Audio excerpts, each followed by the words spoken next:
Hello everyone, good morning and welcome back to my channel.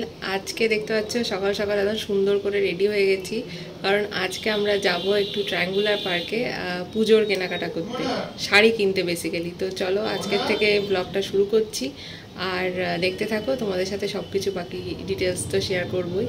তো এখন বাজছে ওই 10:30টার মতো, আমরা বেরিয়ে পড়লাম। আর আজকে সকালবেলা থেকে ওয়েদারও খুব একটা ভালো নেই, বারবার বৃষ্টি নামছে, ওই জন্য ট্রেনে যাওয়ার আর রিস্ক নিলাম না, গাড়িতেই আমরা যাচ্ছি। এখান থেকে মোটামুটি ওই 1 ঘন্টার ওপরই লাগবে আশা করছি। আর রাস্তায় যদি জ্যাম থাকে তাহলে হয়তো বেশি টাইমও লাগতে পারে। তবে খুব একটা তাড়াতাড়ি গিয়েও লাভ নেই, কারণ ট্রায়াঙ্গুলার পার্কের দোকানগুলো মোটামুটি 11টা সাড়ে 11টার আগে ঠিকঠাক খোলে না।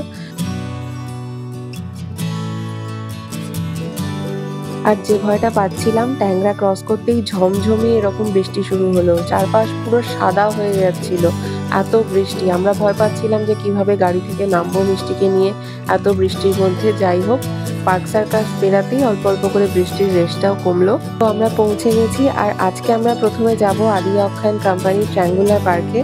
বেসিক্যালি এখানে আসলে আমরা আগে আদি অক্ষয়তেই যাই, কারণ এখানকার কালেকশন ভীষণ ভীষণ ভালো। তো চলো ভেতরে গিয়ে এবার আস্তে আস্তে দেখাই যে পুজোয় ঠিক কি কি কালেকশন এসেছে।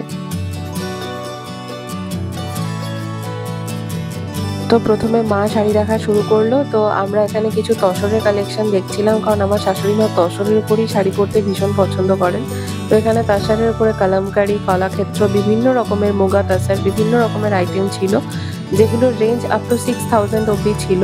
যদি তোমরা প্রিন্টেড তাসারের উপরে যাও তাহলে 4-4.5-এর মধ্যে পেয়ে যাবে। বাদ বাকি 6000-এর মধ্যেই সমস্ত কিছু ছিল। ফ্যান্সি আইটেমও পেয়ে যাবে এই কাউন্টারগুলোতে।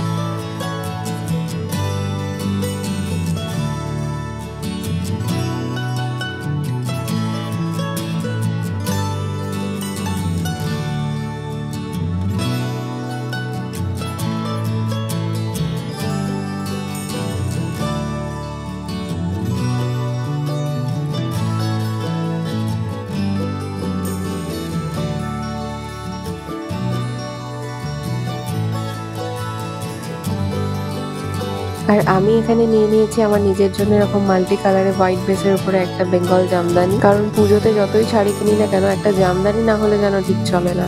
তারপর আমরা ওখান থেকে বেরিয়ে ঠিক তার অপোজিট রাস্তাতেই চলে এসেছিলাম এথনিক বুটিকে, আমার সব থেকে পছন্দের শাড়ি ডেস্টিনেশন। যারা তোমরা এথনিক বুটিকের লাইভ দেখো অনেকেই হয়তো ভাবো যে এখানে হয়তো শুধুই হাই রেঞ্জের শাড়ি পাওয়া যায়, কিন্তু না, এখানে সমস্ত রেঞ্জের বিভিন্ন ভ্যারাইটি, বরং খুব ভালো কালেকশন তোমরা আসলে এখানে দেখতে পাবে। আমি আর মা দুজনেই নিয়ে নিয়েছি এরকম একটা করে টিস্যু বেনারসি। আর আমার অনেক দিনের ইচ্ছা ছিল যে মাশরুর মধ্যে এই কালারটা পার্টিকুলারলি নেওয়ার, তো আমি সেটা ফাইনালি আজকে এখানে এসে পেয়ে গেছি। তো আমি ভীষণ ভীষণ হ্যাপি। কেনাকাটা শেষ করেই আমরা চলে এসেছি আমাদের সব থেকে পছন্দের হাটারিতে, কারণ এখানে এসে কেনাকাটা করলে আমরা অন্য কোথাও খাওয়ার কথার চিন্তাই করতে পারি না, কারণ এখানকার চাইনিজ আমাদের এত ভালো লাগে।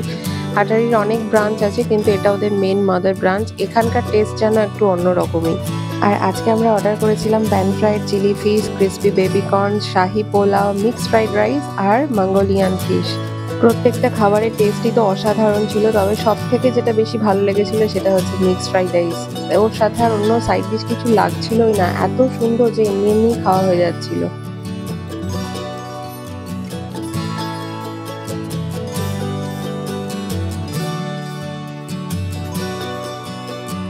তো খাওয়া দাওয়ার পর্ব তো শেষ, আর আজকের মতো কেনাকাটাও আমাদের কমপ্লিট। এবার বাড়ি ফেরার পালা, তাই আজকের ব্লগটা এখানেই শেষ করছি। দেখা হচ্ছে পরের কোনো ব্লগে, ততক্ষণ সবাই ভালো থেকো, টাটা।